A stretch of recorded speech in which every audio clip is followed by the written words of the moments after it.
അടിപൊളി ഈ death funeral എന്ന സിനിമ എടുക്കുന്നത് 2010 ഇറങ്ങി. അതിനോടൊക്കെ നല്ല സാമ്യം വരുന്നുണ്ട്. അപ്പൻ മരിച്ചു കഴിഞ്ഞ് അപ്പനുണ്ടാക്കിയ അപമാനങ്ങൾ തീർക്കാൻ വേണ്ടി മക്കൾ കിടന്ന് കൊടുക്കുന്ന ഓട്ടോ ഒക്കെ ഇയർഫോൺ ഇട്ടോ കിട്ടത്തില്ല. ആ ഒരു വൈബ് കിട്ടത്തില്ല. അത് ഭയങ്കര എൻജോയ് ചെയ്യാൻ തിയേറ്റർ പറ്റുന്നുണ്ട്. ആൾക്കാർ അതുപോലെ എൻജോയ് ചെയ്താൽ കാണുന്നത്. അതുകൊണ്ട് നമ്മൾ പറയുന്നു തിയേറ്റർ കാണുകയാണെങ്കിൽ നല്ലതായി. ഭരതനാട്യം രണ്ടാം ഭാഗം മോഹിനിയാട്ടം കണ്ടിട്ട് ഇറങ്ങിയതാണ്. ആദ്യത്തെ പടം കണ്ടിട്ടില്ലാത്തവർ അതിൽ കണ്ടിട്ട് വരുന്നതായിരിക്കും നല്ലത്. അതാണ് ശരിക്കും പറയാറുള്ളത്. ആദ്യത്തെ പടം കിടുവായിരുന്നു. ഇഷ്ടപ്പെട്ടില്ലാത്ത ആൾക്കാരെ സത്യം പറഞ്ഞാൽ നിങ്ങൾ നഷ്ടമായി പോയ പടം എന്ന് ഒത്തിരി പടങ്ങളാണ് മിസ്സായി പോകുന്നത്. തിങ്കളാഴ്ച വിഷയം പടം പൊട്ടായിരുന്നു. നല്ല കിടക്കും പടമായിരുന്നു. പക്ഷേ ഇത്രയും ടൈറ്റ്നസ് തിരക്കഥയ്ക്കില്ലായിരുന്നു. ഇത് അടിച്ച കോള് സൈജു ഗ്രൂപ്പിന് അടിച്ച കോൾ ഒന്നും പറയാനില്ല. ഇനി തൊട്ട് കഴിഞ്ഞ ആഴ്ചയുള്ള വാഴ 2 ഇട്ടതേ ഉള്ളൂ. ഇല്ല, വാഴ 2 രണ്ട് ടൈപ്പ്. സെക്കൻഡ് ഹാഫ് നമ്മൾ ഇമോഷണലി പിടിച്ചെടുത്തു. പക്ഷെ ഇത് ഫസ്റ്റ് ലാസ്റ്റ് ചിരിപ്പിച്ച് നമ്മൾ കൊന്നു.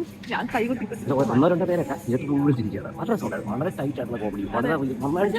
ഈ കാലഘട്ടത്തിലെ ആൾക്കാർ ചിരിപ്പിക്കാൻ ഭയങ്കര പാടാണ്. പക്ഷെ അവർക്ക് അത് ചെയ്തെടുക്കാൻ പറ്റിയില്ല. ഭയങ്കര അത്ഭുതമായിട്ടുണ്ട്. അത് ഭയങ്കര ഹാർഡ് വർക്കാണ്. നല്ല ലൈനുകളാണ്. അത് ചുമ്മാ ആകെ ആ വിനയ് ഫോർട്ട് പോലീസുകാരായിട്ട് ദൈവം മാത്രമേ ഉള്ളൂ നമുക്കൊരു ഡബിൾ മീനിങ് ഉള്ള കോമഡി വരുന്നത്. അതിന് മുമ്പ് എല്ലാം സുരാജ് ഞങ്ങളൊക്കെ പൊളി. എനിക്ക് മറ്റേ ഭീമന്റെ വഴിക്കത്തെ കൊസ്തേപ്പ് കഴിഞ്ഞ അത്രയും പ്രൗഢിയുള്ള കഥാപാത്രത്തെ വീണ്ടും സുരാജ് കൊണ്ടുവന്ന സംഭവം അടിപൊളിയാണ്. സൂപ്പർ ആയിട്ട് എല്ലാ കഥാപാത്രങ്ങളും എല്ലാം ദേവിയായിട്ടൊക്കെ ഷൂട്ടിനകത്ത് റിപ്പോർട്ട് തേങ്ങായി കഴിച്ചോട്ടെ. സൂപ്പർ. ഒന്നും പറയാൻ കൊഞ്ഞിനെ സാരമുണ്ട്. സൂപ്പർ.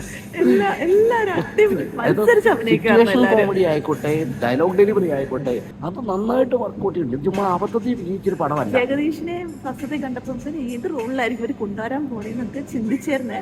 പക്ഷെ എല്ലാരെയും നന്നായിട്ട് കാസ്റ്റ് ചെയ്തു. എന്തായാലും നിങ്ങൾ എല്ലാരും പോയി കാണുന്നുണ്ട്. നല്ല പടം.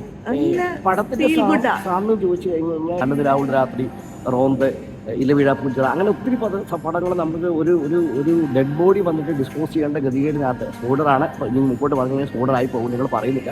പക്ഷേ അത്തരം സാഹചര്യങ്ങൾ ഉണ്ടാക്കിയ ഒത്തിരി പടങ്ങളുണ്ടെങ്കിലും ഇത് ട്രീറ്റ് ചെയ്യുന്നത് വഴിയൊക്കെ dark humour is in peak എന്ന് പറയുന്നത്. അത് അടിപൊളിയായിട്ട് നന്നായിട്ട് ഉണ്ട്. ഇനി ഡെത്ത് ഫ്യൂണറൽ എന്ന് പറഞ്ഞ സിനിമ എടുക്കുന്നത് 2010 ഇറങ്ങി. അതിനോടൊക്കെ നല്ല സാമ്യം വരുന്നുണ്ട്.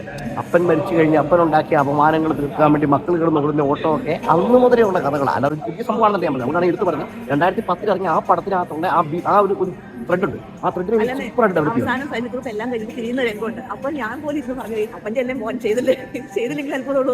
അതായത് നമ്മൾ ആ മനുഷ്യൻ അതിനകത്തില്ല. പക്ഷെ അപ്പന്റെ പ്രസൻസ് നമുക്ക് ലാസ്റ്റ് തോന്നും.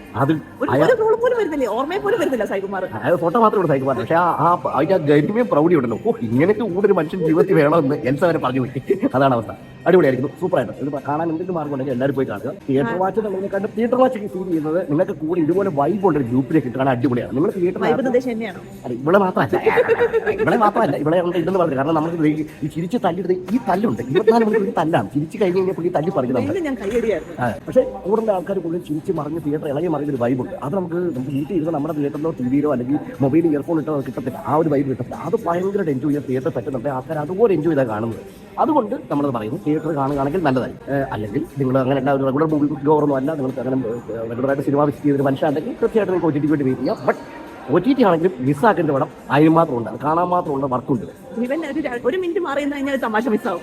ആ രീതിയിലാണ് അവരത് കാസ്റ്റ് ചെയ്തിരിക്കുന്നത്. എനിക്കിപ്പോഴും മനസ്സിലാകാത്തൊരു കഥാപാത്രം പുള്ളിയുടെ പട്ടിയാണ്, ശംഭു അഥവാ സിംബ. അതിനെ എന്തിനാണ് കാണിച്ചത് ഇപ്പോഴും പിടിയിട്ട് അവസാനം അതിനെ ഒരു അബ്രപ്റ്റ് ആയിട്ട് കൊണ്ട് നിർത്തിയിട്ടു. എന്തെങ്കിലും ഫ്ലാഷ് ബാക്കുകൾ പ്രതീക്ഷിച്ചു. പിന്നെ ടൈലന്റ് ഉണ്ടോ നോക്കി വെയിറ്റ് ചെയ്തിരുന്നു. പക്ഷേ ടൈലന്റ് ഒന്നും ഉണ്ടായിരുന്നില്ല. ഇനിയിപ്പോൾ അവരുടെ 3 ഇറങ്ങുമായിരിക്കും. കാണാനുള്ള ചാൻസ് ഉണ്ട്. പക്ഷേ അങ്ങനെ നീട്ടല്ല നിർത്തിയിരിക്കുന്നത്. പക്ഷേ കാണുമായിരിക്കും. അപ്പോൾ ശരി, അടുത്ത പടത്തിന് റിവ്യൂ ആയിട്ട് വീട്ടിൽ തരാം. Thank you.